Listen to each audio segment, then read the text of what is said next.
Ah. 1, 2, 3.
Hi, welcome to Volume 12 of the Woodsmaster series, where we teach you to be the Woodsmaster.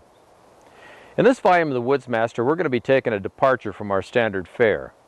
That's because this video is going to be vehicle biased. Why are we doing that? Well, it's because in about 80% of the survival situations, the person is in that situation because their vehicle became stuck or disabled.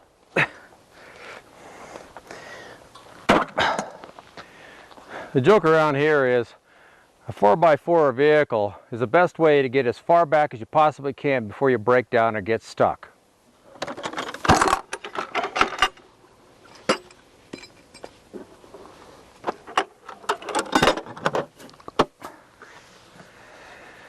The point is that the best way to survive a situation is by driving out. Well, I guess you get the idea. In this video, we're going to be discussing some of the basic vehicle recovery techniques. We're going to be talking about field expedient repairs, how to get you back on the road and get you out of that ditch that you might have got yourself into. And a lot of neat little things like that. I want to tell you something though that you probably already know. There's no way that I can ever give you all of the information you need about vehicle recovery and all the tricks for this and that you might find out there. I'm going to show you some of the basic things that you're going to learn to elaborate on your own. The main idea is to make it so you can drive out if you find yourself in an emergency situation. In other words, make it so it isn't an emergency. It might cost you a few bucks when you get back for repairs on your car, but it'll get you home. Now before we get into those techniques, I want to kind of introduce a little piece that we made about 20 years ago. Actually, we didn't make it for public viewing. It was an incident that happened when I was building a bomb shelter. Let's take a look.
You know, every time I look at that video, I wonder how I made it through those days. I sure didn't know what I was doing with the winch, but I was a heck of a climber. You see, I made 4 major mistakes when I put that rig together. The first one I did is I used climbing rope, an old climbing rope. Now that rope is 12,000 pounds test strength per strand. And I gave it 4 strands, which gives it about 48,000 pounds of strength. That ought to be plenty to pull a little 8,000 pound pipe around. I forgot one little thing. Climbing rope has elasticity, so it acts like a rubber band, and it can kind of shoot things through the air, and it did. Another thing I did, continuing with that climbing theme, is I used carabiners to attach the ropes to the chain. So this little carabiner here is good for about 4,000 pounds of strength, but see, that's when it's pulled straight down like that. This wasn't like that. It was a constant pull of around 6,000 pounds, and it was being twisted. So that tore it apart pretty badly. And then there was another thing that I did. You see, I forgot to put a little damper on the device, something to keep it from flying back at me. You know, I should have put a blanket on it, or maybe a rug or something like that to keep it from flying back in my face. Oh, there was something else I did. This is the actual winch that I used back then. And if you look at this winch right in here, why this little hook here is bent out. The gate no longer closes. I failed, however, to read the side of the winch that tells the power of this winch. And it says right on here, 1,750 pounds, and I was pulling 8,000. Not too bright, Ron. Is there anything good? Yep, one thing. A helmet. When I was putting that rig together, I did notice that it looked a little shaky, so I put on a helmet just to protect myself, and it's a good thing I did, because that thing came winging back, whacked me in the helmet here, and knocked me right down on the ground. If I hadn't had this helmet, I wouldn't be here today. So you've got to watch these things, because they'll take your life, or they'll take your head, or they'll take your teeth, and they don't care.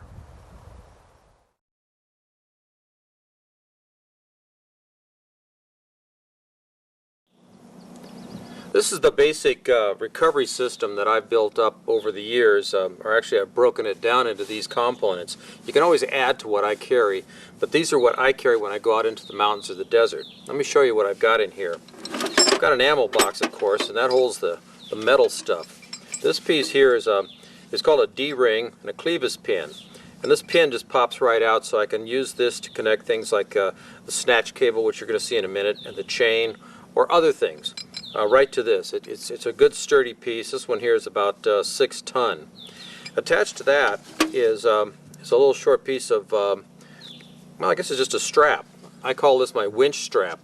And I use this whenever I'm pulling chain, if I'm pulling it through mud or dirt or whatever. I also use it for pulling out my winch. Sometimes I'll just hook it on the end of the hook, and I'll drag on this instead of trying to grab that hard hook and pull it out. It keeps me from getting cut and a lot of other stuff. Just a handy little thing to have. It's got a loop on both ends, 1-inch tubular webbing. Another thing that's in here is my chain. And I carry about 20 or 25 feet of chain. I don't know how many feet, but it's plenty. And it's tow chain. Chain does not stretch when you pull. It's just chain.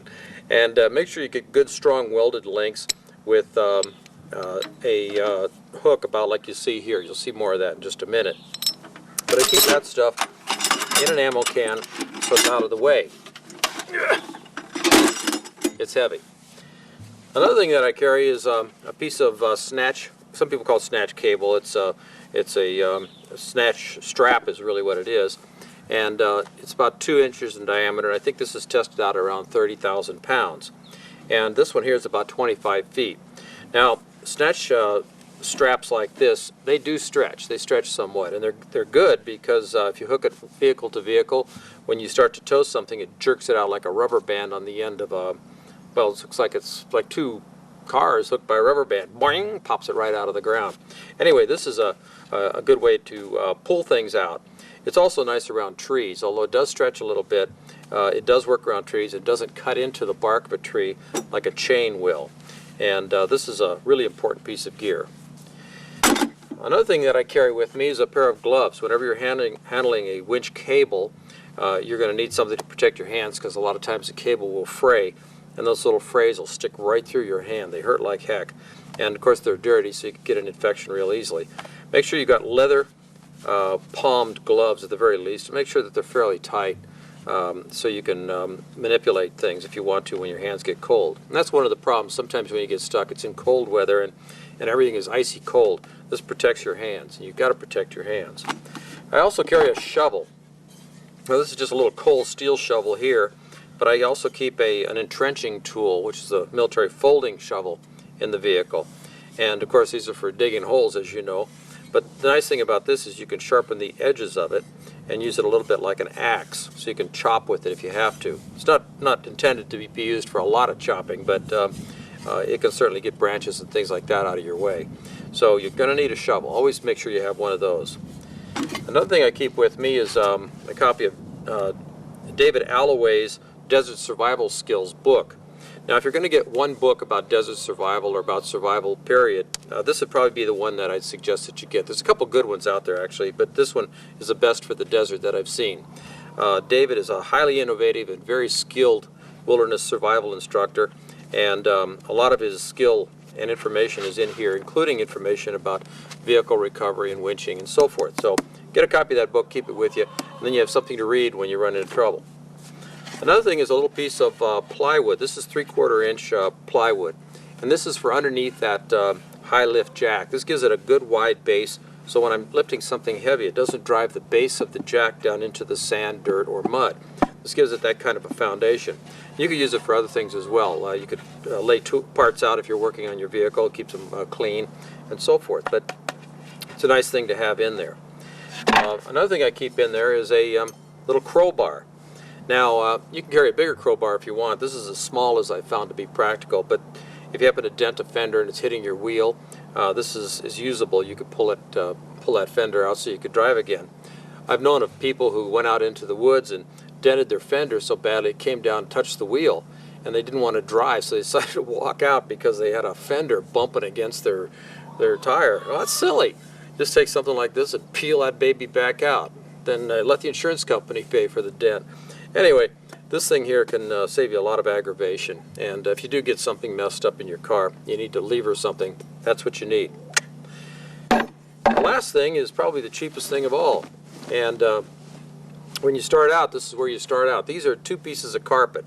They're about 1.5 feet wide and about 6 feet long, and just get the cheapest remnants you can possibly find. This is just standard flooring that you might find in department store or someplace like that. It's a really tough commercial carpet, and what this is used for is sand mats. You lay it down in the sand if you get stuck, and you drive up onto it. You just back right out of holes with things like this under there. If you want to work on your car and you don't want to lay in the mud or the dirt, you can stretch this out under your car and use it as a mat to protect you from the dirt and grime and mud and so forth underneath you. It's also usable when you're winching. You'll see this a lot here. This flops over the top of your winch cable so the cable doesn't snap back into your face. This acts like a damper and holds that cable down and slows it down anyway before it whacks you in the mug. So this is an important thing, and I carry 2 pieces. So you can see that's pretty compact. That doesn't take up a lot of space, lays flat in the trunk of your car. In fact, this whole kit doesn't take up very much space. But if you don't have it, you're going to miss it.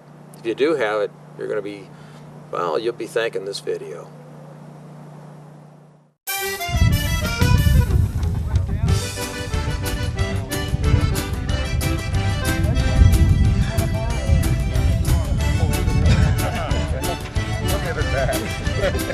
It may look different.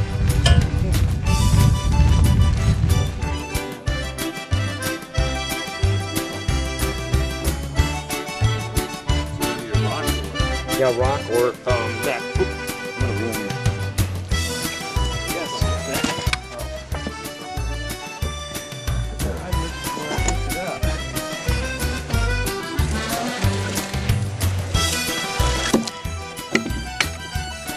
Anybody want to put any bets on this?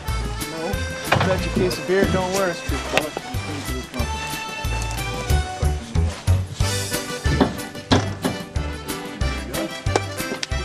Gas tank. Yeah. You got a big, you good?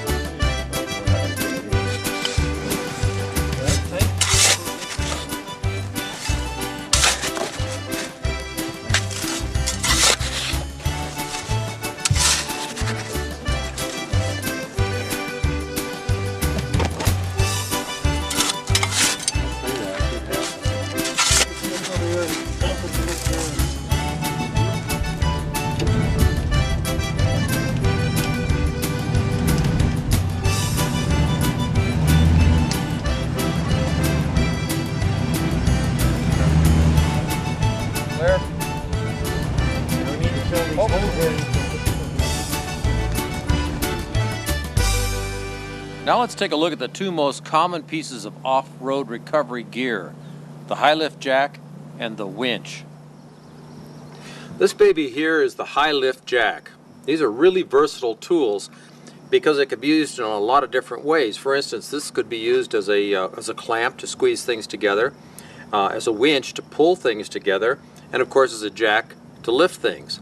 They could even be used in emergencies for spreading doors and things like that. They're a very, very versatile tool, and if you're going to pick one tool for off-roading, this would be the one that I'd suggest you get because of its versatility. Now if you have a four-wheel drive vehicle like this one here, you're probably going to want to lift it quite a ways before you get yourself out of trouble. And this thing can do it. This particular jack is a 48-incher, and that's a 4-footer to here, and it comes in a 54-inch length as well. But if you find yourself high-centered, by that I mean you've got a log or something like that up underneath your transmission or differential and your wheels aren't grabbing, this thing can lift you up so you could dig that thing out, or put something under the tires so you're high enough that you could drive away. It can also get you out of holes. But this is the tool. So if you get just one, get this baby here. Let's see how it works.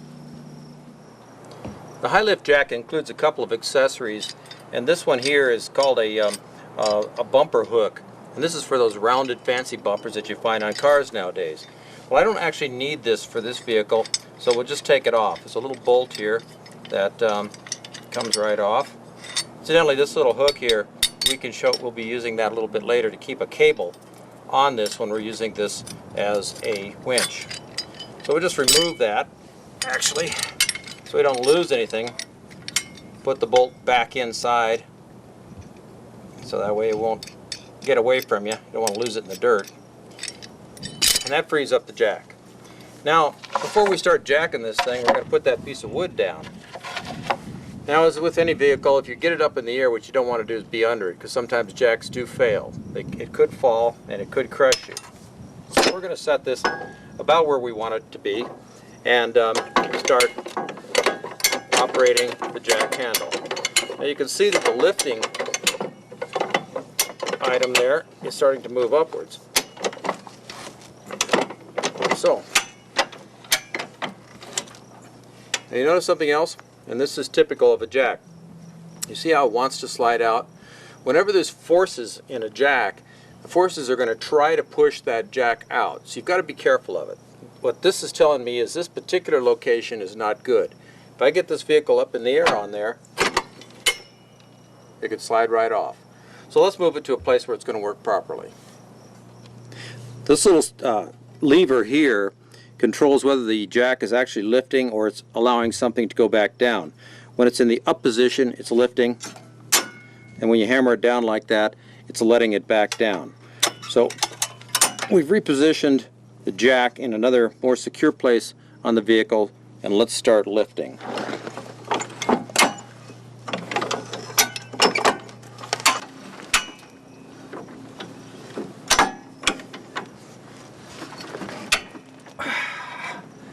Now, when you're working with one of these, you're going to hear two snapping sounds. There's two big pins that move when you work it. It doesn't allow you to continue to jack until you hear that second pin hit. In other words, when you lift the thing up, hear that little click? That means it's ready for the next pressure stroke. And now it's up. Now when you want it down, push down on the descent lever, and it's the reverse. You're actually going to jack it down. Up. Whoop. To your click.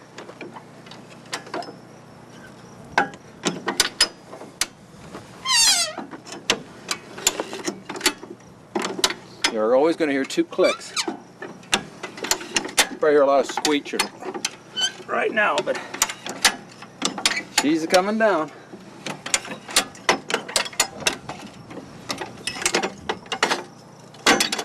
And there you are. Now, something about the high lift jack. This thing here is the only thing that can really lift a vehicle this size, and it can lift something out of a hole. If you've got the vehicle stuck in a deep hole and you've got a long ways to the ground, a standard jack isn't going to get you up. Even a hydraulic floor jacks won't get you up. But with a 4-foot lift on this thing here, you can use it to get you up high enough to put objects under your tires or to help you to clear things that you might have run to on the trail. But this little guy here is a critical piece of desert driving gear. You should always have one of these, and if you don't have a winch, get this first. The best way to attach both ends of your winching strap together, in fact any piece of chain or anything else, is to use a D-ring and a clevis pin. This is the D-ring here. Let me show you how it works. What I'll do is I'll pass it through the strap, one of the loops, pass the other end through one of the loops, like so. Now, that connects those two pieces.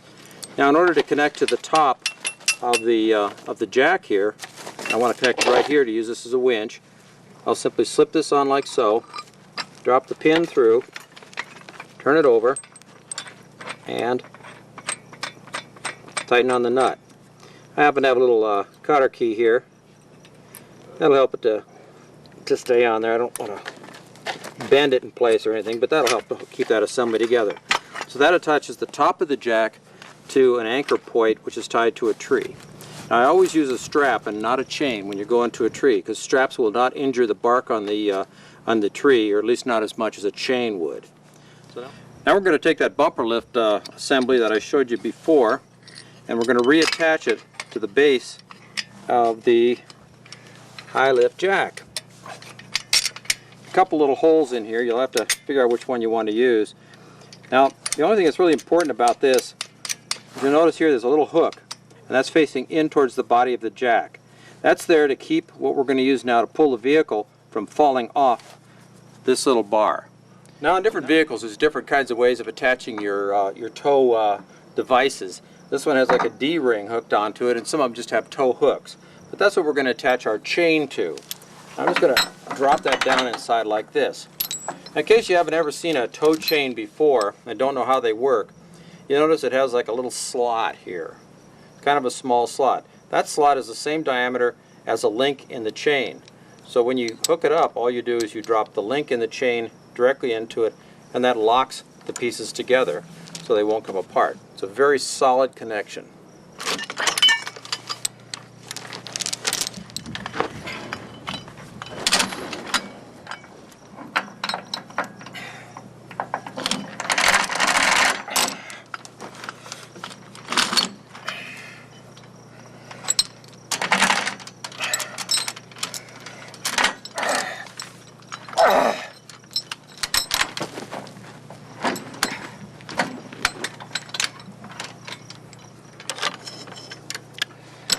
There we go.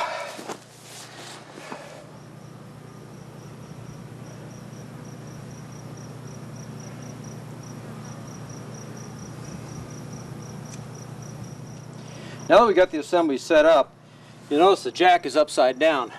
So we'll turn it upside right. To use it as a winch,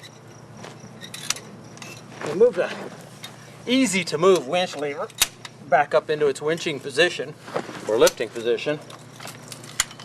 And then use it as a high-rise jack. Now, just so you know, this vehicle is both in park and has emergency brake on. So if you see it moving, that means that this winch is actually moving an 8,000-pound Humvee with locked brakes and transmission across the ground. I won't blow the tranny.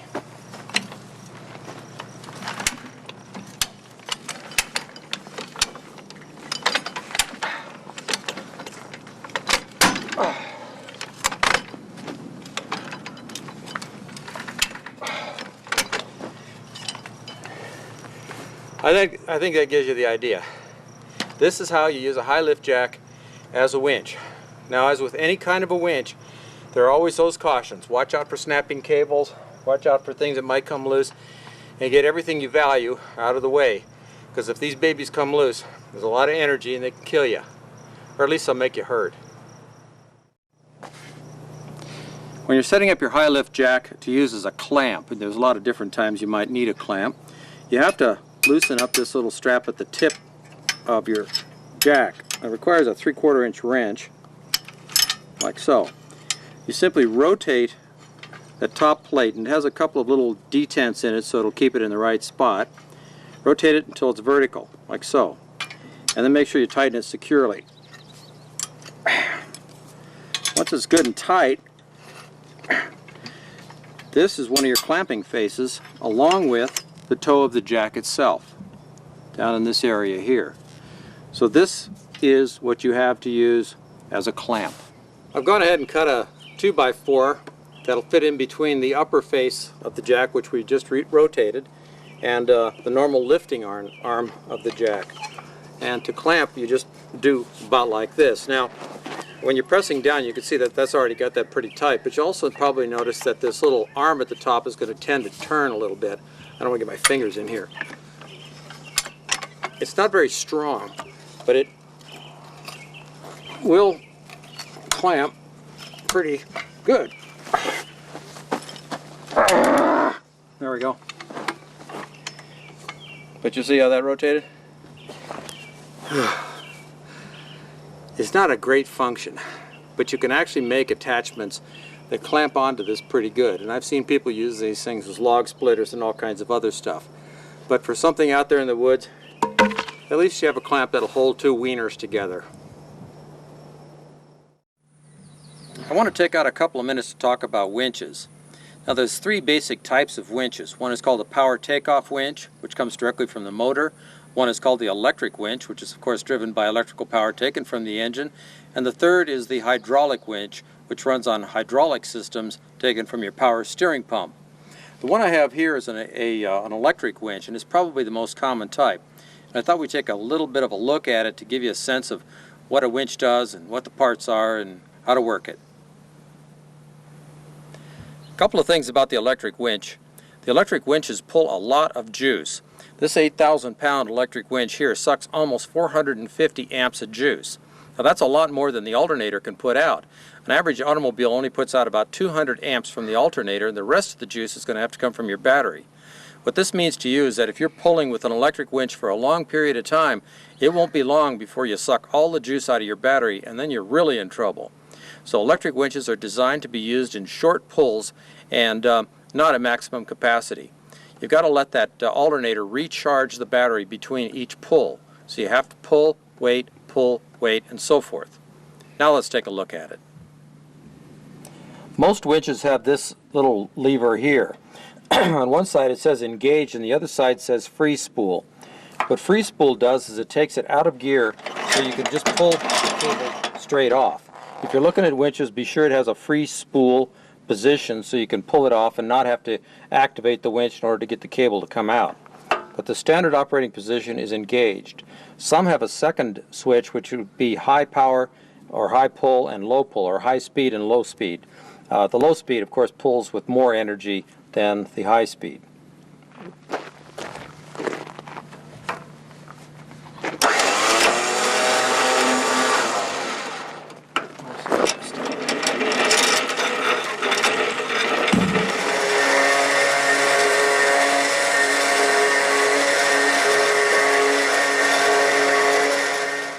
This part here with the rollers is called a fair lead, and it's a really important part of the winch because it helps to guide the cable onto the drum, which is back here.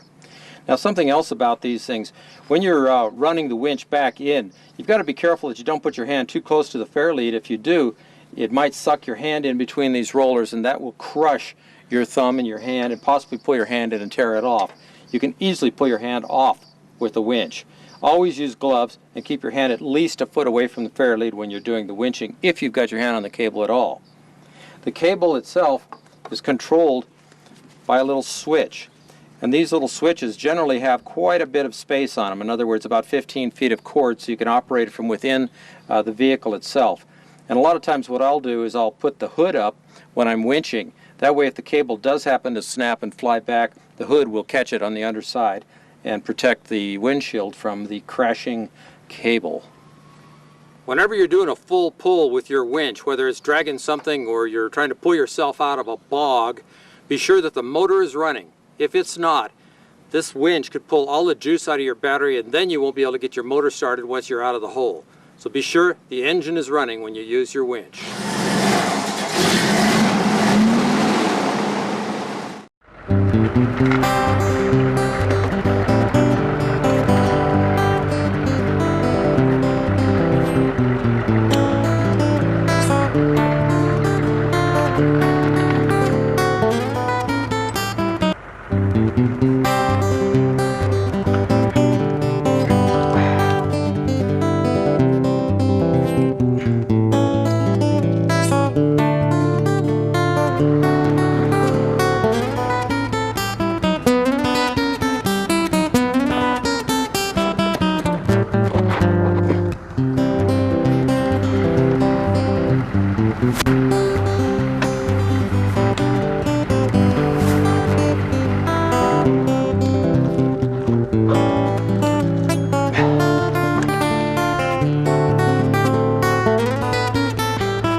sometimes when you need to use your winch, you're not going to have any place to attach your winch to. You see, you're going to be in sand or mud or someplace like that.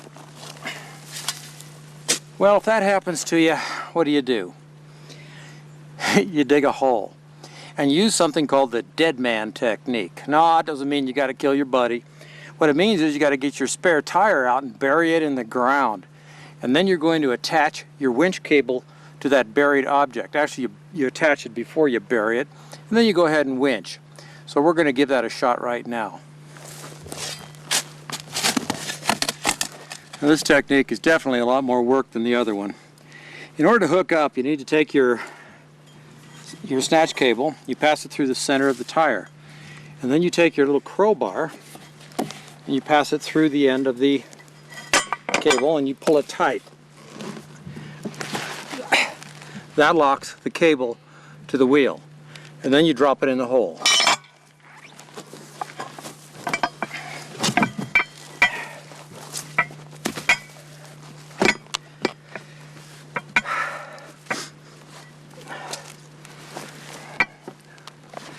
Now that is your dead man. In order to keep it down in the hole, we're going to add a whole bunch of dirt to it. At least that's one way. Another way to do it is if you've got a partner, you could have them stand on one side of it, and that's not always safe. But if you're not pulling too hard, it's probably okay. Still, the safest way really is just to cover it with dirt. Now the pressure of the pull is being taken by the wall of dirt that's off to one side in the direction that you're pulling. And you always want to be pulling up a little bit as well as out. Sometimes you get lucky and you'll find a stream bank or something like that in front of you. And you can always toss the dead man over the edge of the stream bank, and that'll help to anchor it. But you got to kind of play around to find some way for this thing to wedge itself in the existing geography. Sometimes you need a little shorter cable. In order to get that shorter cable, you need to put a little knot in it, something like this. Now if I just go ahead and put a knot in it and then put a lot of pressure on here, why, this knot's going to tighten up so much I'll probably never get it done or undone. In order to beat that, take a piece of wood that you think you can break and stick it into the knot like so. That way when it tightens up, it'll tighten up on the piece of wood. Then you snap the wood when you're done and the knot's loose and you can untie it pretty easily. So let's go ahead and hook this up to the winch now.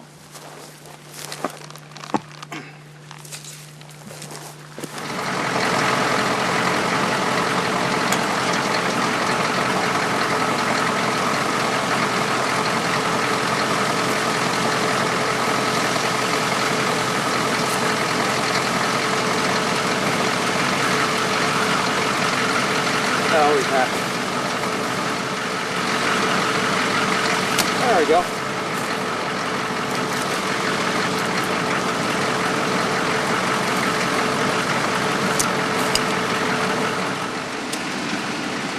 If you're using the bank to support the dead man, what you need to do is cut into it a little bit so the face of the bank holds the tire. Make a little cut.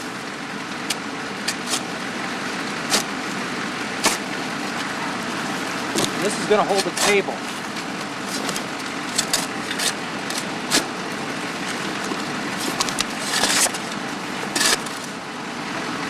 When you use this technique, it's a good idea to be in the car, or at least have somebody in there, and then operate the winch from within the vehicle at the same time that you step on the gas. That gives you help from your vehicle while you get out, as well as the draw from the winch itself. So I'm going to pop over there, get in the vehicle, give it a little bit of gas, and hit that winch.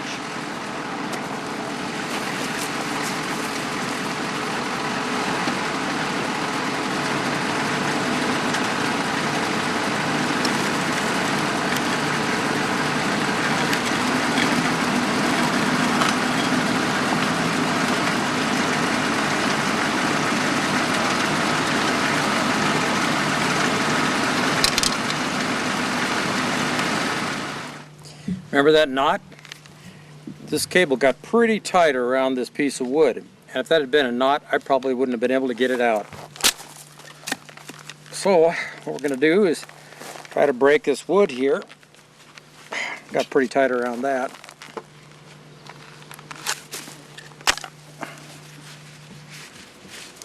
And there you go. Back to a regular piece of cable, just because of a piece of wood. Cool.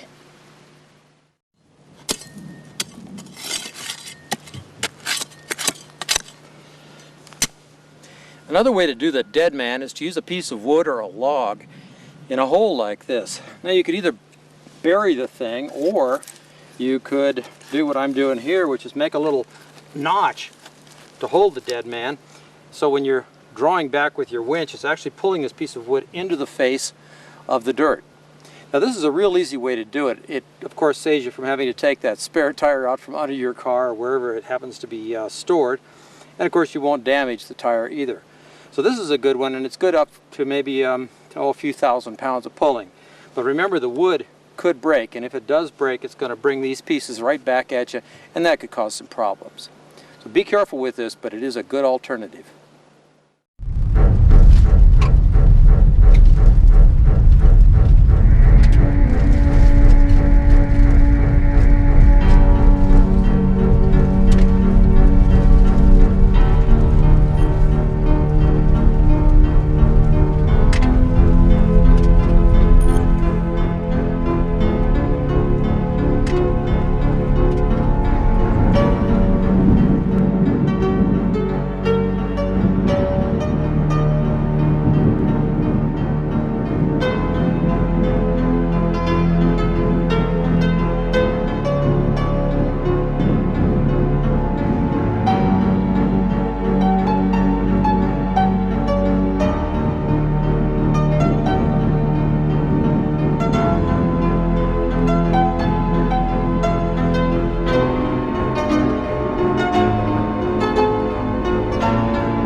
Well, we're out here in the middle of the desert. We drove about 45 miles down a dirt road so we could film desert survival. And of course our notion is that it's always the vehicle that gets you into trouble. Guess what? We got a flat tire. Now normally a flat tire is not a big deal, except on these modern cars they put that spare tire up underneath the chassis.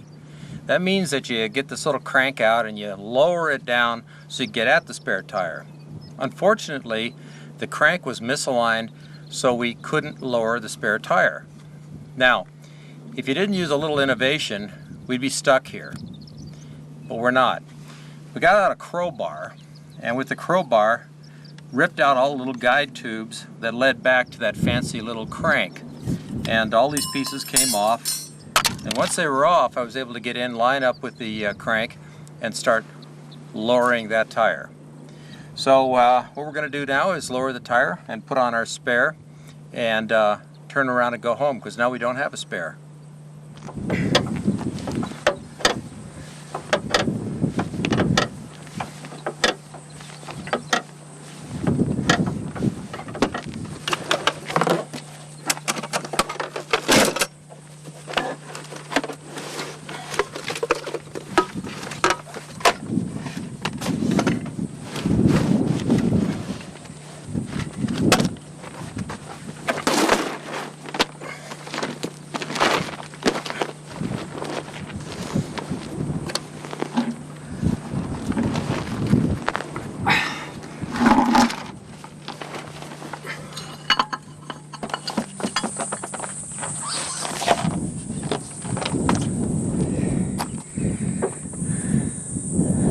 I love this stuff. Now it's time for the high lift jack. Before you start jacking, you want to put a rock under the wheel so it won't roll. The emergency brake won't work if the wheels are off the ground. Then it'll roll and smash you to death.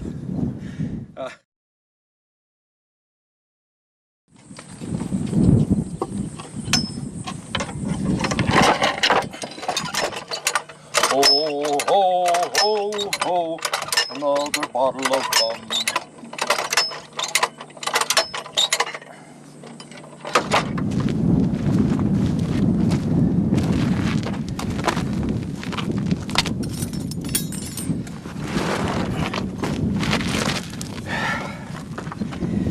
In case you've never changed a tire before, it's a good idea to loosen up the lug nuts before you get the tire completely off the ground. Otherwise it'll want to spin.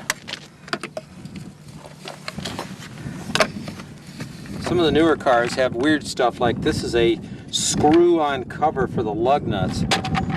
So I had to get the screw-on cover off first, and now I can get at the lug nuts, and that's these puppies down here. I'm just going to loosen them. I'm not going to actually take them off yet. I'll do that when I'm ready to change the tire. That's so that if the jack pops, it won't land on the axle. It'll just land on the tire, and the tire will be loose, but it'll still be on there.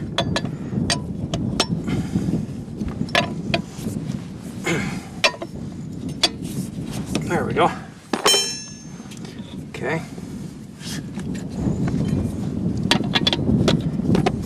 See, using the that carpet to keep the parts clean while I take it apart. Now we'll get it up the rest of the way.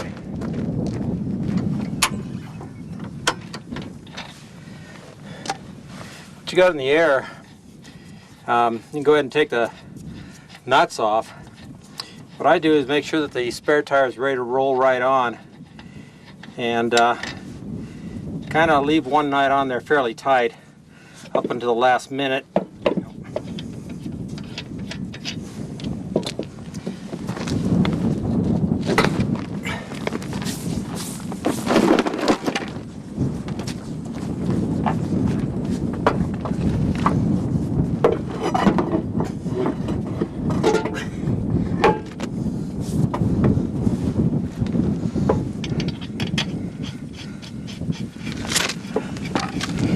As soon as you get the tire back on, go ahead and put a couple of nuts on. Don't bother tightening them up yet. Just get a couple of them on there so the wheel's on there again in case that jack goes out. That way you got it, at least you got a wheel on it. First thing you do after you get the lug nuts all in place is go through and just give them a little bit of a cinch. That way the bevel part of the nut will stick down inside of the wheel itself and keep it in place. Now some people like to tighten these in a certain pattern, one side to the other side, and do like a star pattern like that. That kind of spreads out the torque. That's the way I usually do it. I just tighten it on until I hear it squeak.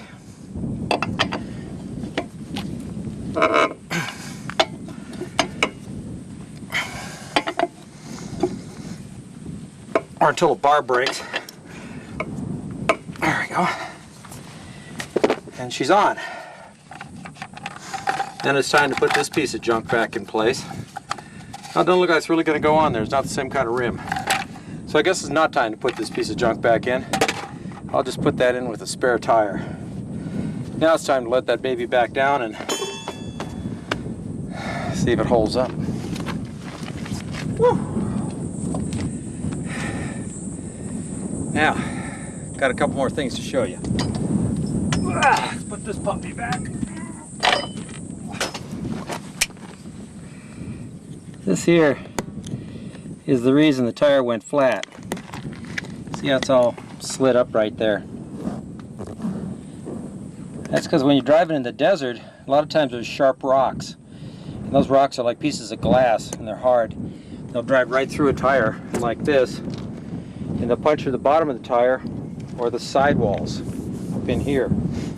Now, some people think of these little air compressors as a security blanket. If they get a flat, they just hook one of these babies on. Well, unfortunately, in a situation like this, I've got a real tear in the bottom of the tire. If it was in the sidewall, it would be even worse, so they're really hard to patch. There are ways to patch them, and we'll get around to that later on. But if I try to put air into this tire, it's not going to hold the air for very long. Another thing is that because this is a tubeless tire, a lot of times the tube will come right off the rim. So you've got a big, huge gap there, and there's no way a little air compressor like this can reseat what's called the bead. That's the rubber part where it hooks onto the side of the rim. So you got to have some way of reseating the rim with a device. If you really want to use a little compressor like this to blow it back up again after you patch the leak. We're going to get into that in a few minutes. But what you got to do with the tubeless tires, you got to patch the inside. There's some ways to do that. One is you could push something into the inside from the outside, or you could take the rim off completely, reach up in there and put a patch in place. Some people go ahead and stick a tube in a tubeless tire as an emergency repair, so they carry along a tube as well. That's not real good because tubeless tires get really hot, and the pressure, the friction between the tube and the inner tube and the tire itself is going to be such that it could explode the tire right on your car. You could really have yourself a thrill. Another way to take a flat tire like this, once it's come off the rim, is to fill it with things like brush. You could just gather a bunch of pine needles if you're in a pine needle area, or sagebrush, but pack it as full of stuff as you possibly can. And sometimes you can get enough stuff inside that tire to actually drive out on a flat tire, even if you can't patch it or if you don't have another spare. Now, the last thing, when you get done taking off your spare, the natural thing is to go ahead and put it back where you took your spare off of originally. In other words, crank it back up in this car, back up underneath. But if I do that, chances are I'll forget that I've got a flat. If I stick this baby right up there in the back of the truck, it's going to be sitting in there, and it's going to be a constant reminder that that tire needs to be replaced. So I suggest that you put it out someplace where it gets in your way. Put it on the passenger side. But that will make sure that you'll get that tire fixed, so you'll always have that spare waiting for you. Well, since we're in a situation, I thought it might be a good time to go ahead and talk about some of the stuff you ought to have with you in your car in case there's an emergency like this one. Let me start with this little battery here. This little battery is like a jumper battery. It actually has about 850 amps of cranking power. So if the battery were to go dead while I was back in the woods or in the desert, I'd at least have this power supply. I can always use this as well to power other 12-volt things. It's got a little 12-volt plug right here, and I can plug in pumps and lights and things of that sort. And this just recharges right out of the cigarette lighter in the vehicle. Just hooks right up and it stays charged all the time. But it's really handy to have one of these things, and that way you always know you can get your vehicle started or do signaling with lights using this. Another thing I carry with me is a little electric air compressor like this one here. These things just plug into a 12-volt supply like the battery I just showed you. And while they don't put out a whole lot of air, they will eventually inflate a tire. That is, if that tire isn't leaking more than this thing can pump in. And a lot of times they will leak more than that, but at least the air coming out of this will help you to find out where that leak is and hopefully repair the tire. Because once you're down to 0 spares, the next time you get a flat, you're in trouble. So you got to keep that car on the road by keeping those tires round. Now I also carry with me a couple of cans of this Fix-A-Flat stuff. There's lots of different kinds of it, but basically this stuff has air in it and a sealant. Now if you just get a nail or something like that in your tire, a real slow leak, leave the nail in and go ahead and fill it back up. This will help inflate the tire and put some crap around the outside of that leak and help to stop the thing from leaking. But with a big leak, it doesn't do anything but spray fluid all around. They're really not very effective if you got a bad leak or a bad puncture. For that, you need something more dramatic. By more dramatic, I mean a little tire repair kit. And I'll show you more about the contents of that in a minute. But what I want to do first is find out if that tire can be inflated with this little guy here and see if we can locate the actual leak, and then we'll decide how we're going to repair that leak.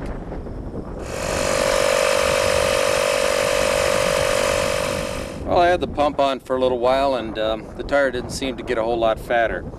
So in order to find that leak, I'm going to go ahead and do it backwards. I'm going to put some of this puncture seal into the tire, and if there's a big leak, we'll find out immediately where the leak is, because this stuff will spurt on through, and then we'll attempt to repair it. Now keep in mind that that this stuff doesn't work very well in very low temperatures, so if you're out in freezing temperatures, it's not going to be a good thing. Generally, to do this, what you want to do is shake the can up real well, like this. Incidentally, this is usually done on the tire, or sorry, on the car. What happens is you put this stuff in, and then you drive very slowly, and it smears around the inside of the tire and repairs it. This will not fix a sidewall rupture or anything of that sort. It just fixes holes in the tread. So let's go ahead and stick this on.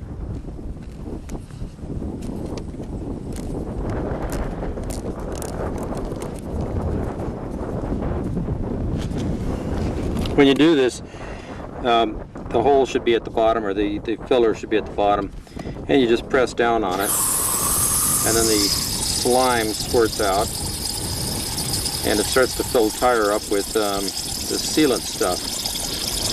After a short while, it'll stop leaking on my finger. Gag. This is one reason I don't like this stuff. They don't last a long time.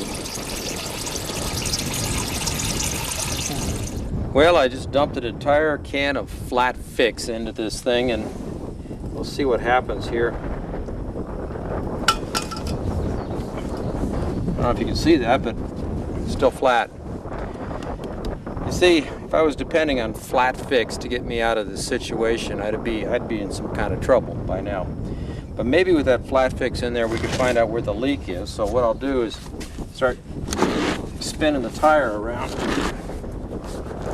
Right now it's full of flammable liquid, by the way. You know, if I take this into a shop to have them repair it, I gotta tell the guy, I use flat fix on this tire. Otherwise he may open it up and blow his face off. This stuff is highly flammable.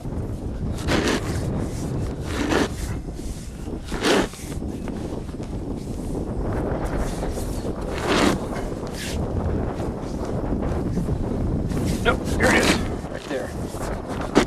Remember, see there? Look at that leak. So now we know that we've got a gape in the tire. I'll use a screwdriver here. That's our hole. Well, those are tough to fix. Now, ordinarily, if I wanted to actually patch this tire, I'd go inside the tire. But if I go inside the tire, that means I'm going to have to take it off the rim, and that's a real chore. Not only getting it off, but getting it back on. We'll take a look at the getting it off and getting it back on stuff in a little bit. Now let's take a look at my patch kit. I keep everything together in a little box. You can put it in a bag or whatever, and I'll just show you what's in here. Parachute cord. I've got, these are kind of like, they're called volcanic patches. And actually you ignite these things and they burn their way onto the tire. It's an old style patch, but these work really well inside the tire. I'll show you how to use these in a little bit. For this kind of a slash though, normally what you do is you'd use a tire patch kit like this. This is like a needle, and these are little patches, and these will be shoved down inside, and then they've got goo on them, and those will seal themselves in that crack, but that's a pretty big crack. I also carry with me some rubber cement. This is actually called a universal cement, and I use this for larger holes. Let me first show you though, if I was patching a regular hole, what I would do with the tire plunger jobby.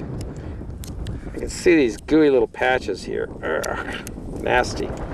See, they went and got hot. Okay, these are your patches. The way they work is this. If I can get that off my hand, you grab well, I'm going to grab a couple of these sticky puppies. There we go. And then I'm going to stick them through the, if I can get them in there, the eye on this tool. Nasty. Like so. And don't expect too much from this patch, because this is a monster hole.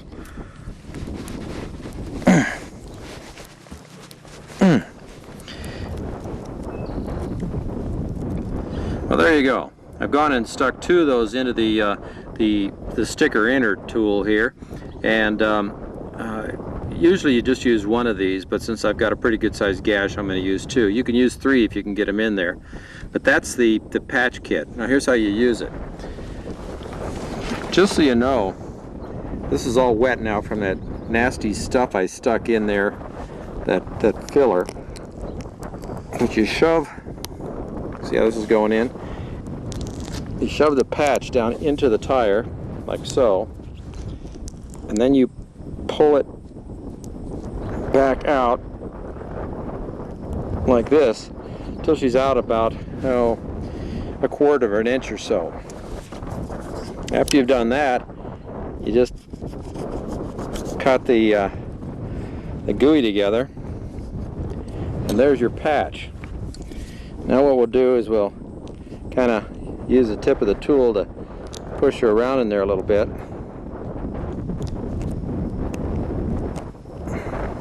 And this stuff sort of welds itself to the rubber in a little while.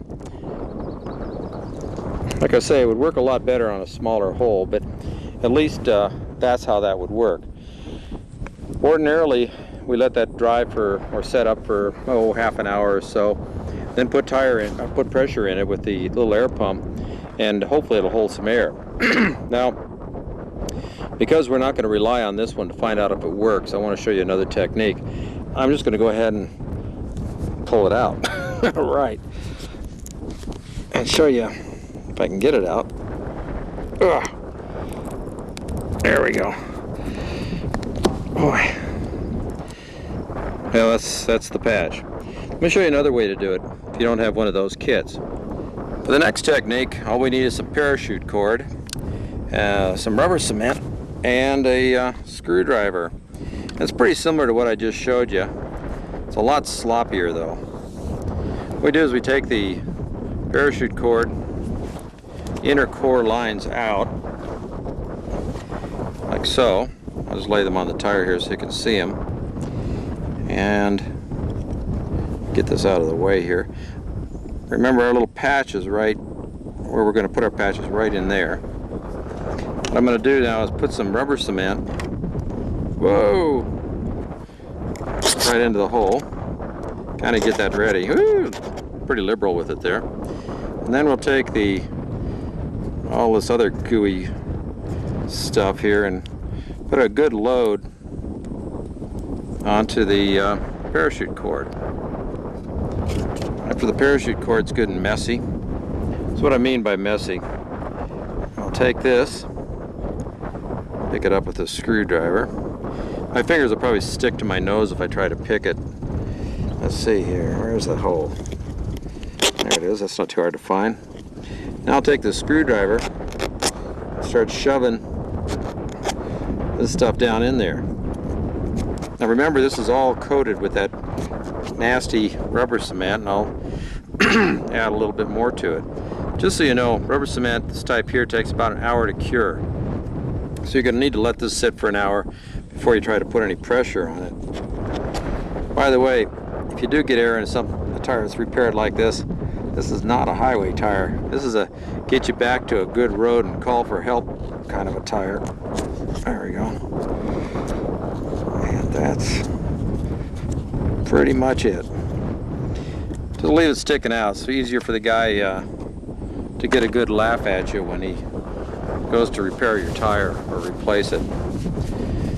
So I'm just going to let that sit for a little while, and then we'll see if we can put some air in it. But this is a good field expedient way to do it. It just requires a parachute cord, a screwdriver, and rubber cement. This RTV silicone auto sealant is real good. This is a general purpose waterproof RTV silicone glue. And this stuff here works real well as well. You just cut that tip off and squirt some of that in. It's a lot thicker than the rubber cement, and it's pretty durable. This might even actually fill the hole by itself. But this is a good thing, and it can be used on a lot of different places on your vehicle for patching holes. Well, I guess the shadows are starting to get a little long now, and this has only been sitting here for about a half an hour. It's probably not sealed, but I don't really care because I know that this patch here would take a little bit more effort than we put into it. We're going to go ahead and put air in it, but As I said, we don't care. We do have the spare on, and what we're going to do is toss this in the back and drive on home. So let's put some air in it and see if it'll hold anything at all. Well, it fixed it. At least it's patched for now. I know that if I start to drive on it, it's probably going to change the geometry of the tire again after a little while. But I do have a repair in there. Now, ordinarily, once you start driving on a repair like this, the centrifugal force is going to drive all of that juice and other stuff up into this hole, and that'll add to the material that's going to be plugging up the hole. All that hair, you know, from the parachute cord is going to be on the inside there, and that'll kind of clump up and it'll glue itself to it. So the first couple of miles on a patch like this, you want to drive real slowly.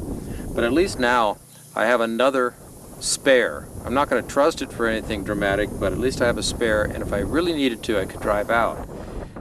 There's a good reason for talking about flat repair like this. See, in the majority of cases where people are stuck out in the wilderness, it's not really the result of mechanical breakdown. It's a result of a flat tire, actually. A flat tire or a blowout or something like that. So our goal here is to teach you enough about your tires so that you can actually repair one in the field if you need to, and then you could drive out of your situation. But tire repair is an essential part of actually any vehicle owner's repertoire of skills. Now, you may have noticed while I've been working on these tires that I've always worn glasses. There's a good reason for that. Whenever you're working around a tire, be sure to wear glasses. Remember, these things are filled with compressed air, and that compressed air could, well, it could express itself forcibly, kind of like a cannon, and blow rocks and dirt and sand right into your eyes. So glasses are essential whenever you're working with tires.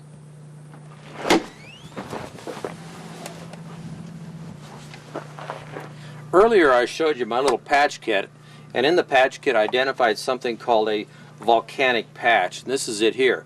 I told you that I'd be showing you how these work, and so now I'm going to do that. There are two sides to the volcanic patch. There's the volcanic side, that's this cardboard looking side, and then the patch itself. Now these are available in a lot of different sizes, and clearly these would go on the inside of the tire because you're going to want the pressure from the inside of the tire pressing these into the hole. But I'm just going to go ahead and apply it to the outside of our test tire here. In order to do that, all you need to do is scrape the area you're going to apply the patch to. In other words, you want it to be fairly clean and dry. And you could do that with a knife or a piece of sandpaper or just about anything, but try to roughen it up a little bit like so. Now you place the patch there. But before you do it, on the patch side you'll see there's a little sheet of stuff, and you peel that off, and that's your actual patch. So you place that over the hole that you want to take care of. The next thing you're going to want to do is dig into it a little bit and raise some of this stuff up so you can ignite it. After that, you'll need something to hold it down. Now, ordinarily, they make a little device that holds this stuff down, but you'll see here in a minute. I'm just going to use my flint and steel to light this off.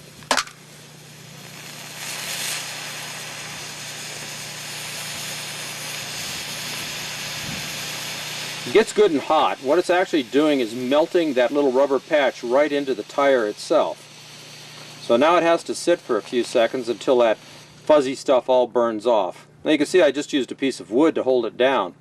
And that's plenty, just as long as you've got lots of pressure on it. And remember, this is supposed to be on the inside of the tire. Now what I'm going to do is take this stick off, if I can, without disturbing the patch too much. There we go. And let that cool. After it cools a little bit, I'll be able to peel this off, and we should see a nice patch underneath it. Now I'm going to go ahead and remove this. It's cooled off a little bit. It'll still be pretty hot, but I'll just grab it with my little tool here and kind of peel it off like so. And there you have it. You can see it's melted fresh rubber right onto the area where on the inside of the tire there would be a hole. Well, I guess it's time to take our test tire and pretend like we're a piece of glass on the road. I've got my tactical letter opener here.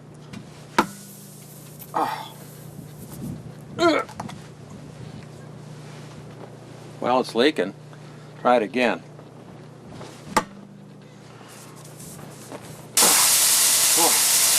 Tires are pretty tough. There we go. Whenever you're getting ready to patch a tire, you want to make sure that if you know where the hole is, you identify it by marking it with a magic marker or a piece of chalk. What I usually do is I draw a line down the sidewall and hook it up with the rim as well. That way when I put the tire back on the rim, if I have to do that, why, I can line the pieces up and the tire will still be reasonably well balanced. What I want to do now is break the bead on this. In other words, I want to separate the tire from the rim, and I want you to see how seating a rim or seating the bead might be done in the field.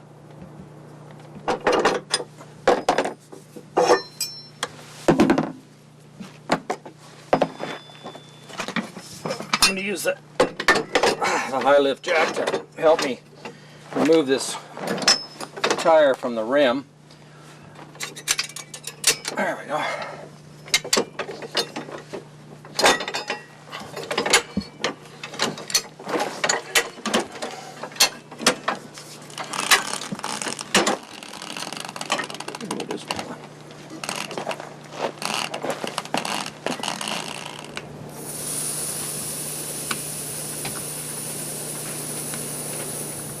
Sometimes a bead doesn't want to come loose, so if you add a little water to it, or better yet water with some soap in it, that'll help it to break its bonds with the metal. Something else to keep in mind, when this tire finally does let go, it's going to go probably pretty violently. So you've got to be sure that you're out of the way of anything that might be flying. Now you might have noticed, of course, that we've put our tailgate up. Woo! Woo! Now the bead down in here on the tire is off the rim. So what I'm going to do is work my way around and take the bead completely off the rim so I could show you some more tricks.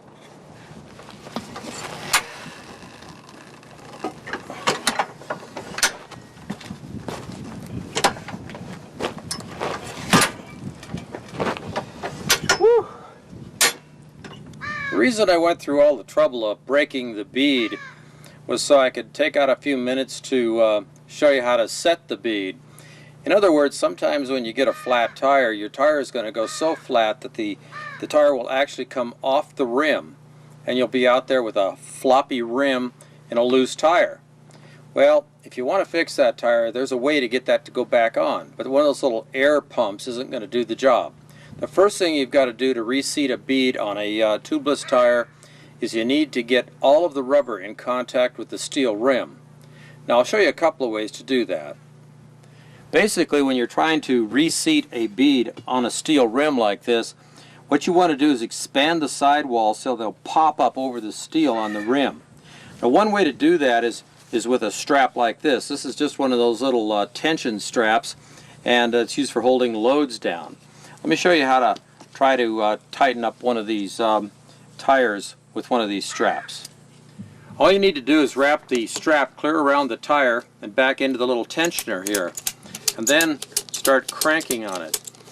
As you crank on it like this, it pulls the tire down into the wheel, and at the same time it pushes the sidewalls up onto the steel.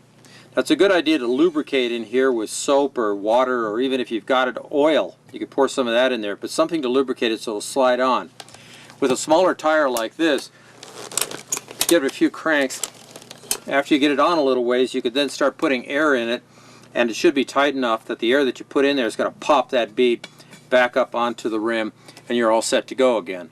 But this is a quick and easy way of doing it if you happen to have one of these with you. Now there's another technique that's a little bit more dramatic. Let me show you that one. Now this next technique is pretty dangerous, and you really wouldn't use it on a smaller tire like this unless you absolutely had to. In fact, this is one of those techniques you only use if you really have to. You don't want to go out and practice this thing because, as I say, it is dangerous. But it involves starting fluid, strike anywhere matches, and a rug. Now a quick thing about starting fluid. Starting fluid is really handy to have with you in your car. If you've got just a little bit of battery powered left and you're afraid you can't get the car started, quick squirt of this in your carburetor and hit that ignition and boom, the engine will start right up. This is really good stuff. It's made out of ethyl ether, just so you know. So it's just ether, and it's very volatile, all the way down to about 60 below zero. So on a very cold day, you can get your engine started if you've got this stuff. But how do you use it in here? What I'm going to do is I'm going to spray a small amount of it inside the tire.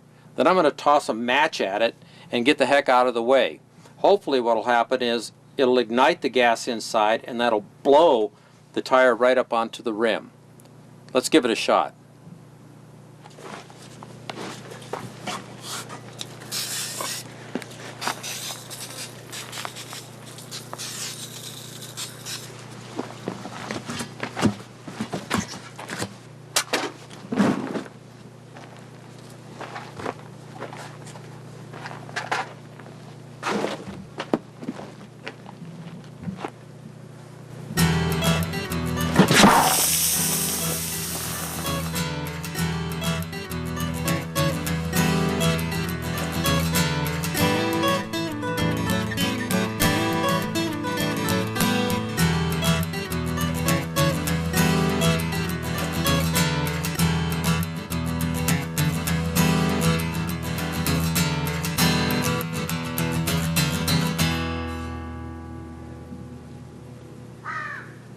Well, there you have it. You saw how the ether did the job. Now, you might have noticed what I did is I covered it up with the carpet first. The reason for that was I didn't want that valve stem to come winging out of there like a bullet and slug me in the mug. So I covered it up with a blanket, or actually with a piece of carpet. And a blanket would be just fine too. Just something to keep it from turning into ballistic things and blowing your face off. The next thing I had to do is spray a little bit of this stuff around the outside and then step on it a little bit so the material would sink down into the cavity on the interior of the tire.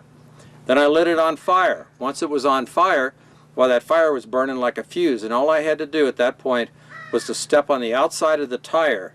And what that did is it let a lot more air into the interior of the tire, and that's when it went off. Now, this wasn't a huge boom, but it was enough of an explosion to push that rubber back up onto the steel and seat the bead. So it was a good, easy way to do it. Now, there's other ways to do it. You could use, God forbid, gasoline and propane. Now, I would never recommend that you do that kind of thing, but I've heard of people using propane and gasoline. In my mind, that's suicidal. This is about as far along the list of explosives as I'm likely to go when it comes to seating a tire. And since I have it with me anyway, this is my choice. But there you go. There's a couple of ways to get that tire back up onto the rim.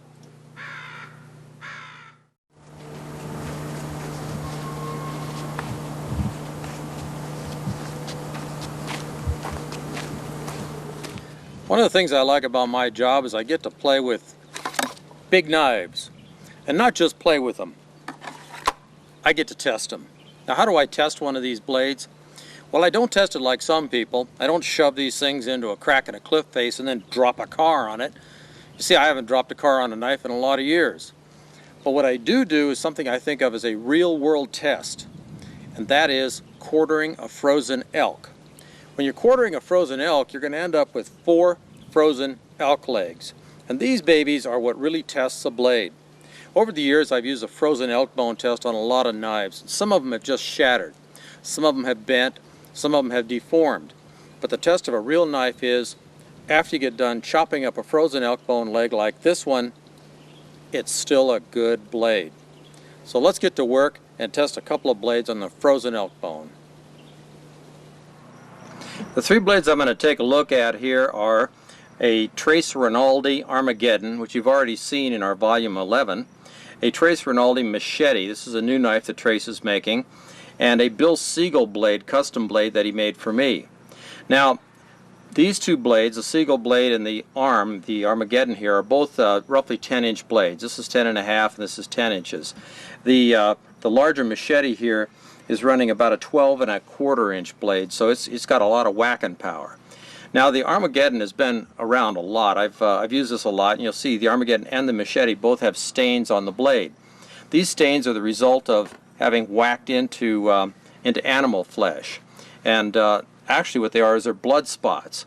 See, blood has a lot of oxygen in it. The hemoglobin in the blood transports oxygen, and if you don't get the blood directly off of a bare blade like this, it doesn't take long for it to start to stain the blade and create these little changes in here. It's not really rust, they're not pitted, they're just discolorations caused by blood. So whenever you're using a satin blade like this, you need to clean it right away. the seagull blade here is actually sandblasted or bead blasted, so it won't show very much after it's been used for a while. But these are the 3 blades I'm going to work with. I'm going to start out with a Bill Seagull blade. Now this big baby here weighs about 25 ounces. It's got a 10.5 inch blade. It's made out of 5160 steel, 1/4 inch thick. Now 5160, if you don't know it, is actually like truck spring steel. It's real resilient, takes a lot of shock, and it holds a darn good edge. It's not a stainless, it's a high carbon steel. So let's put this one to the elk bone right now.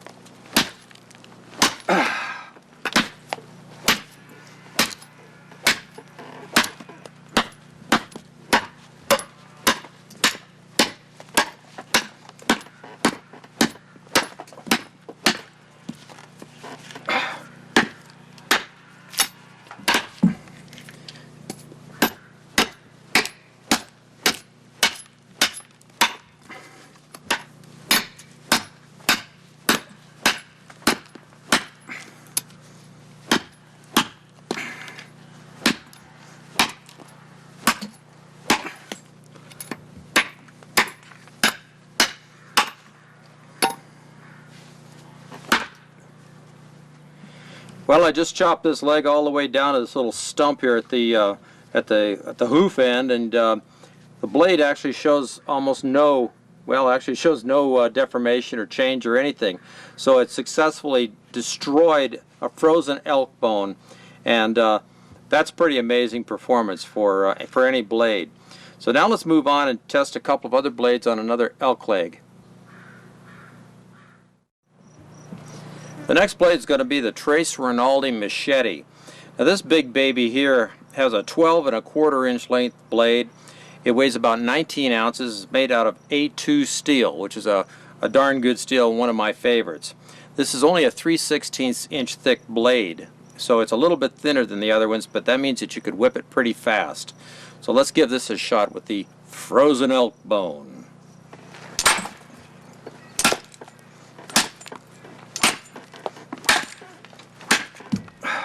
There we go. Let's check this one out. Well, the A2 blade did superbly. As usual, the Trace Rinaldi blade slid right through the bone, no problems. Now A2 is a good hard steel, and this one here didn't even deform. It's smooth all the way down the length, just about like it was when I started. And it still has roughly the same kind of edge. So A2 held up very, very well. Well, this old Armageddon's already been through this test, but we're going to do it again. This is also a Trace Rinaldi blade, and it's about a 10-inch blade, and the thing weighs 22 ounces. So I'm going to give this a slam end there. By the way, it's made out of A2 steel, and it's 1/4 inch thick, so it's got a lot of power. Not as much speed as that longer machete, but it's got a lot of power and a lot of weight. So let's try it.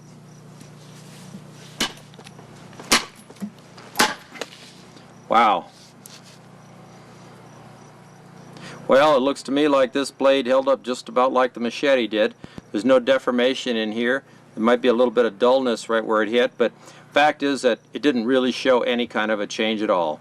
The A2 held up great, and Trace Rinaldi pulls off another one with his Paul Boss tempered A2 steel. Now I want to show you a few things that you ought to keep in your vehicle at all times. You should always keep a flashlight in easy reach. Not only do they give you light, but they make a great self-defense weapon. Another thing you ought to have is a fire extinguisher, and you ought to keep that thing on the driver's side and out in plain sight so you could get to it in case you've got an emergency. In a similar way, you should keep your first aid kit in a place where you get to it quickly. So what's in this kit? Well, let's start with the basics. One thing you should always have with you is a set of maps for the area that you're going to be in or that you're in anyway. This way you could navigate out of trouble. I keep a can of fresh peanuts in here just in case I want to munch on the road. You need some gloves. Look at that. Got another light. This is kind of cool. It runs for about 6 hours on a set of D batteries, and of course it doesn't put out any heat, and it's not dangerous if you tip it over. These are cool. Sanitizer wipes, just in case you need to sanitize. These babies are handy. Everything is handy. Look, I even have some matches. Something else. This is a mini survival kit made just for the car. There's a whole bunch of stuff in here, and I'm not going to go through it all, but you can trust me. It has a little tent in it, and it has some foil and food and odds and ends like that. But that's not all. Insect repellent. If you get out of your car to work on it, the insects are bugging you, they'll stop when you got this stuff. I keep a sleeping bag in here for those cold nights out on the trail when the car's broken down. Here's a quickie for you. This is an emergency ration kit and water. You can pick these up at a lot of different stores, Walmart and so forth. It's just a little emergency 3-day pack. It's got food and water for 3 days in there. Now, it's not a lot of water, but it's enough. Well, kind of. That wasn't enough food for me, because I eat a lot. So I keep 3 MREs in here. Yeah, now I can eat. This little bag here is clothing. Since I usually travel with Karen, why I've got 2 jackets, 2 windbreakers, a little blanket, and odds and ends like that. But this is like a little clothing bag, and if I have to leave the vehicle, this will go with me, and of course all the other stuff will fit in here so I can travel with the bag. Paper towels in case I have to work on the car and my hands get dirty. Jumper cables in case I need a jumper someone else does. There it is. No one can live without duct tape. Or toilet paper. After you get done with the toilet paper, you may need some baby wipes. These are really good. Rags. Rags. Lots of rags. I enjoy rags. I hate sleeping on the ground, so I always put in a little air mattress here so I can lay down. This keeps me up off the ground, keeps me comfortable and warm. 2 books. One on edible plants, one on survival. Pick your own. This is a road flare kit. Basically what's got is road flares and signals and so forth, and so if my car breaks down on the road, I rip it out, stick these up, and hopefully someone won't drive over me, because that's bad for survival. Well, that's it. Well, now you've been messing around with your car and trying to get that baby going, but you can't get it started, or the tire's flat, or the A-arm's bent, or something's wrong and you're stuck. Now what do you do? Well, actually what you need to do now is consider staying with your vehicle and signaling. You need to do something to attract attention to yourself. Now, by not attracting attention, you might kill yourself. Let me tell you a story. Several years ago there was a Baja race. It was a motorcycle race. And one of the guys, well, he got off course a little bit and he headed out into the desert. He realized that he was lost. But he didn't want to be rescued. So he stashed his motorcycle up underneath some kind of a bush and took off across the desert on his own. Now, he didn't have any water or supplies or anything else. He just wanted to rescue himself. He wanted to avoid getting picked up. About 3 days later they found him, but he was dead. About the same time they found his motorcycle hidden. You see, he wouldn't have been dead if he'd had that motorcycle out in the open and he'd used some of the things that are on that bike to attract attention to himself. Oh, sure, he would have taken a ribbing from his buddies, but he would have been alive to take the ribbon. When you're getting ready to signal, the mirror is probably the most traditional way to do it. They're bright, they have a lot of range, and they really attract attention. And on your vehicle there are quite a few sources for mirrors. Now, I usually carry one with me anyway. This is on my compass here, and it works pretty good as a signaling mirror, but it's not as good as the one you'll find on your car. Now, there's a lot of mirrors on an automobile. You got a couple of these outboard babies right here. But sometimes these aren't so good. If you see that little writing down there that objects may be closer than they seem or farther than they seem or whatever it says, that means I just inhaled a mosquito. Anyway, that means that it's going to be distorting the light. It's not going to be focusing it or sending it straight out as a beam. You want a nice flat mirror. Now, one of the sources for that mirror is going to be inside, and that's the center rear view mirror. One of the reasons I like the center rear view mirror is, well, it's a fairly large mirror and it's easy to get off. On most vehicles there's just a little screw that you take off and then the thing just slides up off a post that's glued directly to the windshield. So it does come right out. Now if you need to, you can break it off the windshield. Just grab the post at the top and peel out, and it should snap that little post off because it's just glued on the glass. If you break the window, it's just a window, you can get a new one. Remember that insurance company. But this is the easiest one to get to, and this one does give a good signal. Another handy mirror you might have in your car if you've got a CD player is a CD. These little babies here are very good mirrors, and if you want to, you could string them together on a piece of cord, something like this, and then as the light hits them, why they'll reflect into different places. You could adjust the angle by just tying them off a little differently.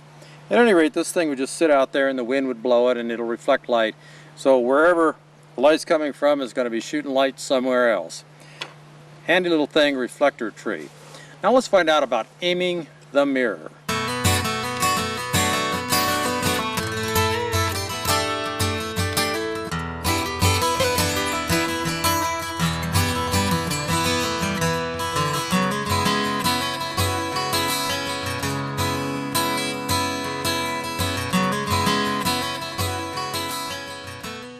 If you're trying to hit a target, let's say it's somebody on another ridge line, and you want to flash that light on them, it doesn't take much to miss. So you need to find some way to aim the mirror or aim the light. And one of the ways to do that is to use your thumb. You put your thumb up in line with your target, and then when the light hits your thumb and it's in line with the target, you're actually getting over there. Now you don't have to worry about moving the light around or moving the mirror around, because it's going to be enough twitch in your hand that it's going to be vibrating wherever it is, and you'll be all over the area. So they're going to see a flashing light out there somewhere, even though you're trying to hold it stable. Another way to do it is to make a V sign with your hand. You aim across the top of the mirror and shine the light on the V so that you can see your target between the V and the light hitting your fingers. And then you're lined up. Of course, at night you're not going to be able to use that signal mirror very well unless it's extremely full moon. So what you've got instead is this. On your vehicle you have turn signals, and you can turn those babies on. You can actually pull them out of the fender, turn them on, and point them up at the sky. So you've got something down there that's flashing. Remember that you've got emergency flashers, and if you just turn those on at night, they're going to throw out a big old spray of light that's going to be visible for many, many miles. Another thing you've got is headlights. Headlights could be dismounted and pulled out of the hood and pointed up at the sky. And you could unplug and plug these things to signal aircraft in the sky or anything else. And remember that the emergency signal is always 3 of anything. 3 dits, 3 DAs, and 3 dits is SOS. So 3 of anything is a good signal. But these are right there on your car and run off the battery, which means you ought to start that car every once in a while to make sure the battery stays charged. Another way to attract attention is to start a signal fire. Now the traditional way to do that is like this. During the daytime you make a smoky fire. That's going to throw plumes of smoke into the air, and it's pretty easy to spot. And at night you make a really bright fire, one that's going to attract the eye from a distance. Now when you do it, you usually arrange these things in groups of 3. So the way I usually recommend is that you have one main signal fire, another one a little ways away, and a third one, sort of like a triangle. And from just about any direction you're going to see 3 plumes of smoke or 3 bright fires. But that's the easiest way to do it. Now do I recommend signal fires? Not really. They can get you rescued or they could get you killed. Several years ago a guy was up in the Los Padres National Forest. His bike broke down and he got off and he started a signal fire. Well, it was a good signal fire and it attracted a lot of attention. In fact, they came in there and they put that fire out and he was right in the middle of it, burned to death. So that really didn't do him much good. And then this year a woman was up in the mountains in Arizona and she started a signal fire because she was lost and it got out of control and ended up burning tens of thousands of acres. Fortunately for her, a news helicopter was in the area and was able to pull her out before she burned up as well. The fact is that fires are dangerous to use as a signaling medium. But if you do decide to use one, just be very, very careful with where that fire is placed and make sure that you're not going to start the forest on fire. Now, how do you make a smoky fire? There are a lot of ways to do that. You could use the oil from your crankcase, or if you brought some oil with you, you could use that. You could take the rubber out of the padding in your seat and you could burn that. You could even take a spare tire or a bad tire and burn that. That'll give you lots of black smoke that's going to rise up into the sky and attract a lot of attention. But remember, 3 smoky fires during the daytime and 3 bright fires at night are what you need. So keep that in mind when you start the fire, and watch out, because you sure don't want to be burned up in your signal. One of the reasons people get stuck in the woods is because they have a leak in their cooling system. Sometimes it's a result of a hole in the radiator or one of the freeze plugs, which is a little plug on the side of the block, or other places like that. Now, in order to repair that, I usually keep some of this kind of a stop leak, radiator stop leak, in my vehicle kit. There's a lot of different kinds of this, but this is actually a liquid. I've tried the powders before, and the powders tend to just clump up and not rotate through the system. Consequently, they don't seal the leak well. But the liquid stop leaks tend to work pretty well for me. So I like this. But what if you don't have it? In that case, you could go out and look for a piece of cactus. Paddle tail cactus, if you crush it up, makes an excellent stop. What if you don't have a stop leak with you? Well, there are some field expedient repairs for that. One is the cactus. If you have paddle tail cactus or any other type of cactus for that matter, take some of it and mash it up into a gooey mass, and then put that into your radiator. It'll circulate through the radiator system and eventually find all the holes and plug them. It works pretty well. I actually drove on a car that was plugged that way for almost a year. So there are ways, there are materials you can add to your radiator that'll help plug it up, but I wouldn't add a whole lot. And remember, if you do put a bunch of this stuff in there, eventually you're going to have to take it out. You know, if you're out in the desert and you find out that your radiator has a gigantic hole in it, you can't fix it. What you can do is connect the pipes together, the hoses that go into the top and bottom of the radiator, so it bypasses the radiator altogether. Now, if you do that, you still have a radiator left, and it's called a heater. What you need to do is introduce some liquid into the system. Of course, wait till the motor cools off. Put the liquid in, seal up the system, poking those 2 pipes together, turn on your heater, not your air conditioner, but your heater as high as you possibly can, and drive. Now, I know that's not good for your engine, but if it's a matter of life and death, it's death for the motor as far as I'm concerned. So you drive until the engine gets way hot, stop, let it cool off. Drive, stop, let it cool off, and so forth. But I'll bet you'll be able to get 3 or 4 or 5 miles between each one of those stops. And it's a lot better than trying to walk out in the middle of a 110-degree day in the desert. What if you get a hole in your radiator hose? How do you repair that? Well, the first thing you do is you try to remove it from the car if possible. If it's an upper radiator hose, that's pretty easy. The next thing that you need is you need your knife and your duct tape. Now, some people just go ahead and duct tape this thing closed, and that'll work for a little while. But there's another way that sort of simplifies it and makes that patch a little bit more permanent. And what that requires is, first thing you do is you pull off a piece of tape here. This is that bulletproof tape, and you tape it to itself. This is going to be like a little patch. What I'm trying to do is to create a piece of waterproof material that's going to go over the hole. Now, assuming that the hole is in the back of the hose like this, all you would do is lay that right over what you're trying to tape, and of course the duct tape decides to fold in on itself, so I'll prepare it here. After you've covered up the hole, you take your duct tape and you just go ahead and tape your patch directly over the hole with your duct tape, like so. Now make sure you keep this nice and tight, and give it a good few inches around that patch so you got something to seal it. There you go. It'll look like that.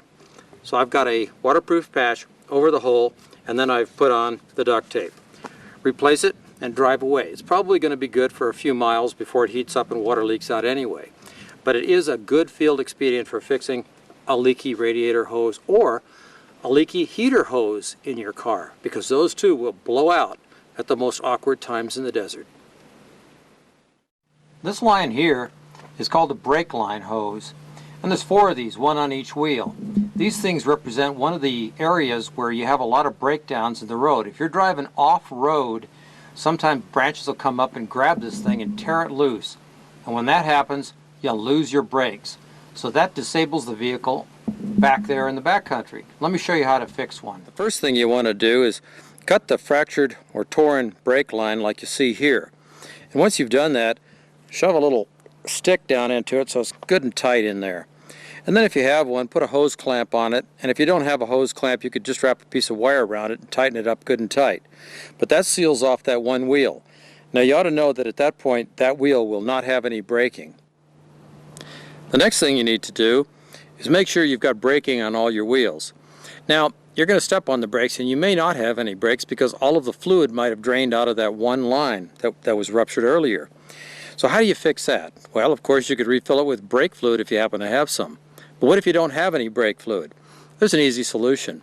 Use water. Pour water into your braking system and refill it. After you've done that, the water will migrate down to the wheels and that will work pretty well as a hydraulic fluid that was in here.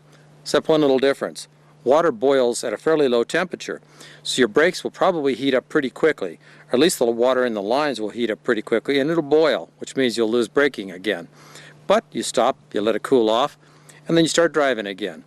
Now I wouldn't recommend this for a permanent cure. Of course, when you get back out, what you're going to do is replace the brake line with a new one, and then bleed all the brake lines, and then add new brake fluid. Actually, what you have to do is wash it all the way out. But water is a good substitute for brake fluid if you don't have any more brake fluid. What about some other fluids in that braking system? Well, probably not.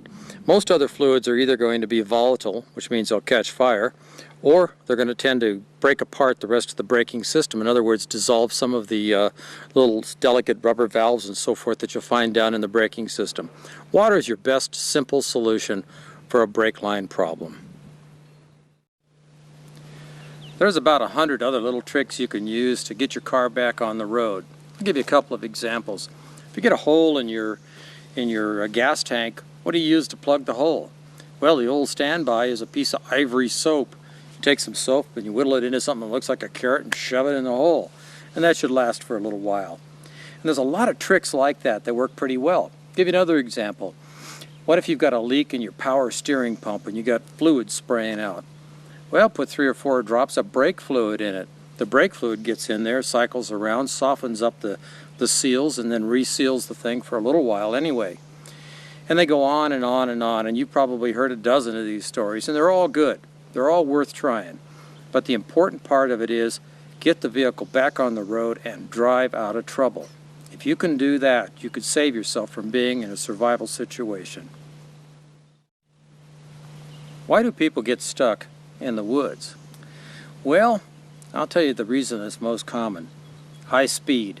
You see, a lot of people get back there in the woods and they think they could just beat that vehicle to death. They see stuff on TV and they roar along the roads like the Baja 500.